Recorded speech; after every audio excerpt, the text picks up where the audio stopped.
Megah dan indah. Itulah kesan yang melekat pada Fujiyama, gunung yang menjadi ikon negara Jepang. Menjulang tinggi gagah dengan puncak tertutup salju abadi, membuat Fujiyama semakin memukau. Tidak hanya panorama indah yang disuguhkan Jepang, banyak keindahan lain yang tersimpan di sini, termasuk dalam kehidupan Islam. Banyak cara dilakukan untuk melakukan syiar Islam, diantaranya dengan kemerduan suara ataupun keindahan tulisan. Dari negeri tempat Gunung Fuji ini berada, saya akan bertemu dengan Muslim dan Muslimah Jepang yang berhasil memadukan budaya Arab dan juga tradisi Jepang. Nah, seperti apa kisahnya? Simak dalam Jazirah Islam.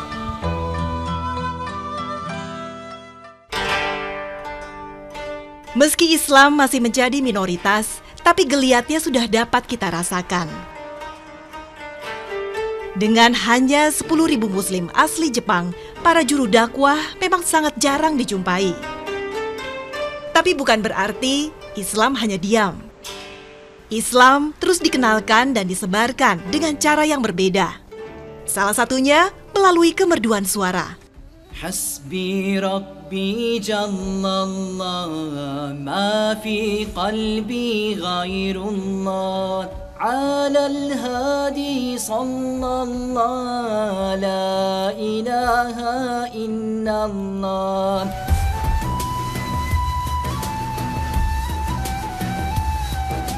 Masjid Hirogyotoku adalah awal perkenalan saya dengan senandung indah ini. Hasbi Rabbi Jallallah, ma fi qalbi ghairullah. على الهادي صلى الله لا إله إلا الله. Ya, ini adalah nasyid yang didendangkan oleh seorang Muslim Jepang, Abu Hakim Ahmad Naoki Maeno, atau akrab disapa Ustadz Maeno.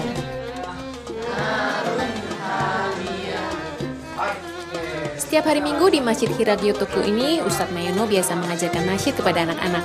Tapi selain itu, beliau juga mengajarkan hafalan surat-surat pendek lengkap dengan bahasa Jepang dan juga terjemahannya seperti ini. Ia memberi nama sekolah akhir pekan ini Wafa, yang artinya loyal. Sesuai pribadi orang Jepang yang setia, dan agar mereka senantiasa setia pada Allah Subhanahu wa Ta'ala.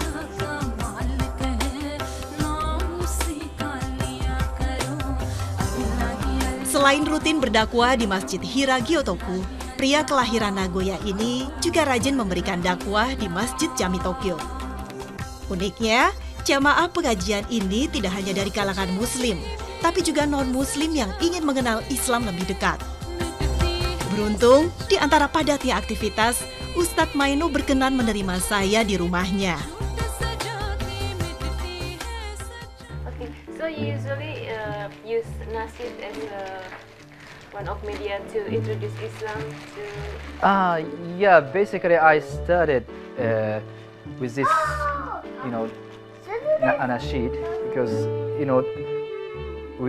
if we don't make any well efforts to, for example, to create a new nasyid in Japanese in their mother tongue, they at the same time they are singing and memorizing many of usual Japanese songs and things like that in their schools and so on. So we need alternative Islamic alternative. That is my effort. Tidak hanya berbagi cerita soal nasyid, pria yang mengenal nasyid ketika belajar syariah di Damaskus, Syria ini juga membuka kisah tentang keislamannya. The image of Islam through medias. If you are in Japan, if you are brought up in Japan like myself and then many others, are usually all black. All negative images. Yeah, so although I once determined to become a Buddhist monk at the age of 14, I was searching for the truth. Seriously. That Islam was the last thing to come to my mind that might be true. Because I had such biased viewpoint, huge biased viewpoint against Islam. I used to believe Islam was such fanatic, horrible religion, and Islam was all about terrorism and so on. Di usia yang terbilang muda, 18 tahun, Ustadz Maeno akhirnya menyerahkan dirinya pada Islam. Setelah bertahun-tahun ia mencari agama kebenaran. Yeah, ever since I embraced Islam, it makes me feel like that I got acquired the very huge, strong posture that I rely on. Kedamaian kini dirasakan Ustadz Maeno. Meski awalnya ia juga mendapat ujian atas pilihan hidupnya ini. End of 1994 up to 1995, there was a terrible, horrible, not accident, but the murder by one Japanese religious group. Anyway, they made image of anything so-called religious very bad and negative. So during that time, I had a serious test and serious hardship in the relationship between myself and my family. But after that, alhamdulillah, the relationship between myself and my family became better and better, and now all fine. Tidak ada yang bisa menyurutkan niat Ustadz Maeno untuk terus berjuang di jalan Allah. Karena ia percaya Allah adalah Zat Maha Agung, melebihi apapun di dunia ini. So since then, many things happened, but one thing never changed was that Islam has been always there. Sakina, only sorry because this is a job for you.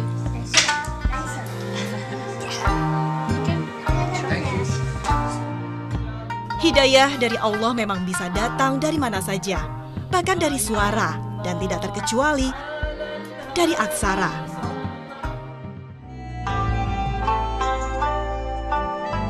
Hidayah dari Allah memang bisa datang dari mana saja, bahkan dari suara dan tidak terkecuali dari aksara. Nobuko Sagawa namanya, seorang master kaligrafi Arab perempuan satu-satunya di Jepang. Hatinya tersentuh untuk mendalami Islam karena terpikat keindahan tulisan Arab. Assalamualaikum. Waalaikumsalam. How are you? Fine, thank you. Nice to see you. Nice to see you.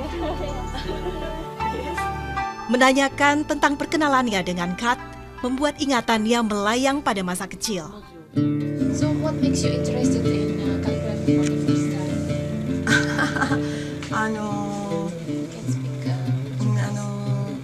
実は7歳の時に7歳ぐらいの時に、世界地図を見ていたんですけれども、その世界地図の周りに万国旗、いろいろな国の旗がご存知ですか？サウジアラビアの緑の中に白いシャハダがアラビックカリグラフィーっていうかアラビア語の文字が書いてあるんですね。でそれを子供の時に見て、ああすごいと思って、もうこんな文字を書いてる人が世界にいるんだと思ったんですね。で子供の時。 When you first time learning about calligraphy, you were Muslim at that time, right? No. So how long after you learning about calligraphy and you becoming Muslim with Syahadat? 24 years. 24 years? Is Japanese is okay. 24年間はだからムスリムでなかったですよね。カリグラフィーをずっとやってたとかね。でアラビア語を教えて、日本でアラビア語を教えて、そしてカリグラフィーも教えていました。っていうのは私はダマスカスでアラビックカリグラフィーを勉強したんですね。でここ数年間ですね、5年か6年ぐらいの間に私はコルアンを読んだりハディースを読んだり、いろんなやっぱりこれカリグラフィーのためにね、カリグラフィーのために書きたいと思って、いろいろなイスラームのものを書きたいと思って、いろいろ勉強前からしていましたけど、特にここ数年間は勉強していましたけども、そのうちにやっぱりなんか自分がムスリムでもないということに対してちょっとこうなんて言うんでしょうね、違和感を感じるようになりました。 Bukan pilihan yang mudah menjadi muslim di Jepang. Syukurlah, meski sempat menampik, kini keluarga Nobuko bisa menerima keputusannya menjadi muslim. あまりそういうこと答えたくないんですよね。そのファミリーに関しては。私はもう大人なので、独立した人間だからあんまりその両親揃ってまだ私が若い頃はそれやっぱりそういうことを気にして家族のこととか気にしてムスリムになることが遠慮していましたけれど、もうここ 4,5 年になってる、もう私も仕事してますし父も亡くなって私が決めることだというふうに思って、でだからそれは特に別にこうなりましたとかってムスリムになりましたとかって母に言うことでもないし、ただ自然に私のこういうものややってることに対してみんな理解をして、私の兄弟なんかもだんだん理解するようになったということ。 Dan alhamdulillah, Nobuko diberi kesempatan mengunjungi rumah Allah. ハッジの前に一度ウムラでカーバの前に立ったことがあるんですけれども、ハッジの前に行ったその最初にカーバの前に立った時の方が実はすごく心になんていうか感動があったんですね。それはやっぱりその時にカーバを初めて見た時に何を思ったかというと、アラーが私のことを呼んだというふうに思いました。 Banyak pameran sudah ia gelar. Tahun 1999 adalah debut pertamanya di Galeri Pau Tokyo. Dan ini adalah beberapa karyanya yang baru saja dipamerkan di Arab Saudi Februari silam.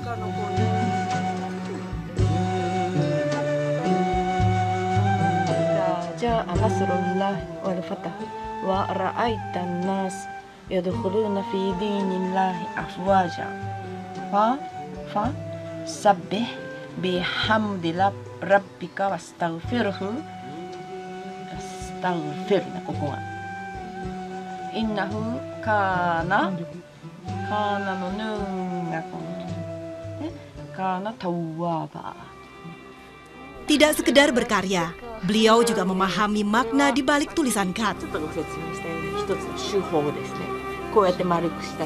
Nobuko membawa kaligrafi melintasi batas budaya dan bahasa sebagai bagian dari syiar Islam.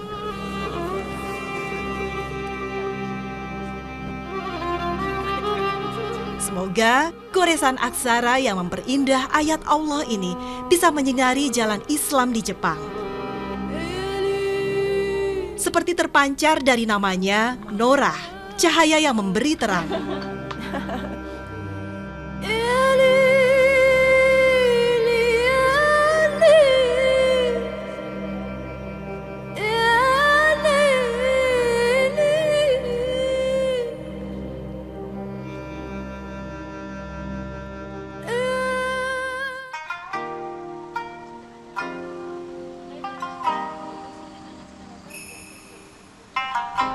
Selain Nobuko Sagawa, ada satu lagi maestro kaligrafi dari Jepang. Fuad Kouchi Honda. Sudah lebih dari 30 tahun, Honda mendalami kaligrafi. Tidak hanya tersohor di Jepang, karya beliau juga sudah melanglang buana di dunia internasional. Tidak heran jika predikat kaligrafer kelas dunia disandangnya. Di antara kesibukan beliau, beruntung saya masih bisa bertemu dalam suatu kelas di Pusat Budaya Yokohama.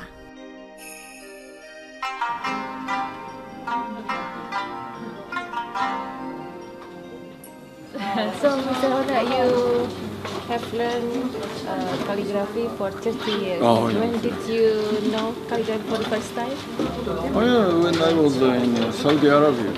I work for the Ministry of Petroleum as an interpreter. And I had a chance to meet the Arabic calligrapher who is working in the ministries. They are writing the names, geographical names. And I looked at their works. I was very amazed. by the beauty of the letters. So I asked one of the calligraphers to teach me some basic technique of the calligraphers. Tahun 70-an adalah awal perkenalan Honda dengan aksara Arab. Dan sejak saat itu, beliau tergugah untuk memahami rahasia di balik ayat-ayat Allah. Hingga akhirnya di tahun 1979, beliau resmi menjadi Muslim. Dan menyandang Fuad sebagai nama Muslimnya. Fuad Koichi Honda. Tidak hanya sebagai sebuah karya seni, kaligrafi bagi pria berusia 68 tahun ini juga menjadi media untuk mengenalkan Islam. I usually use the Quranic verses, which I found very deep in meaning. I have the knowledge of reading the Quran in Arabic. Ada 15 murid yang bergabung dalam kelas hari ini. Semua tampak tekun dengan goresan tinta mereka, berupaya menghasilkan sebuah seni tulisan indah.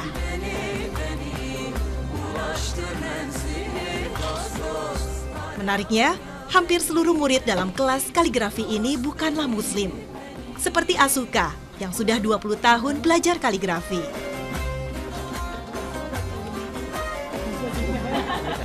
Since you are not a Muslim, what makes you interested in calligraphy? 初めにアラビア語のちょっと興味持って習って、その後、カリグラフィーを知ったんですね。で始めました。 Hanya ada satu murid Muslim di sini yang sudah berkecimpung 10 tahun di bidang seni ini. Lewat keindahan kaligrafi ini pula, tidak hanya mata yang terpana, tapi hati juga ikut tertambat pada kebesaran Islam. So what makes you interested in calligraphy? Yes, I know. First of all, I started to study Arabic as a language, and when I was learning Arabic, I have a dictionary which is written by Ustaz Honda, and there is a calligraphy photo was inside of dictionary. So, I was quite impressed beautiness of the letters. After 2 years, I converted to Muslim. It was October 2006 during Ramadan time.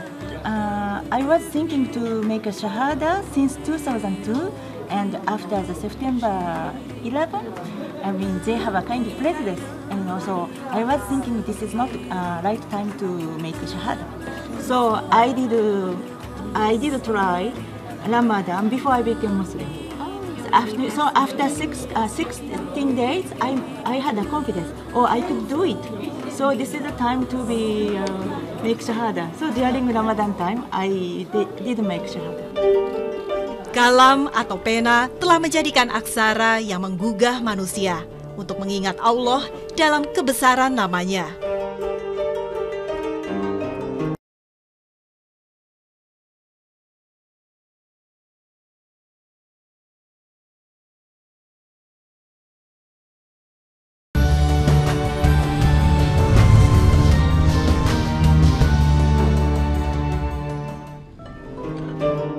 Perjalanan selalu menyisakan makna, tidak terkecuali kali ini.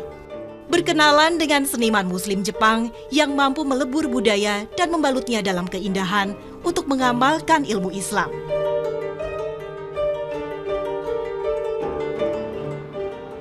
Dengan bahasa yang universal membuat akulturasi budaya lebih mudah diterima oleh masyarakat Jepang. Dan semoga cahaya Islam akan tetap bersinar di negeri matahari terbit ini.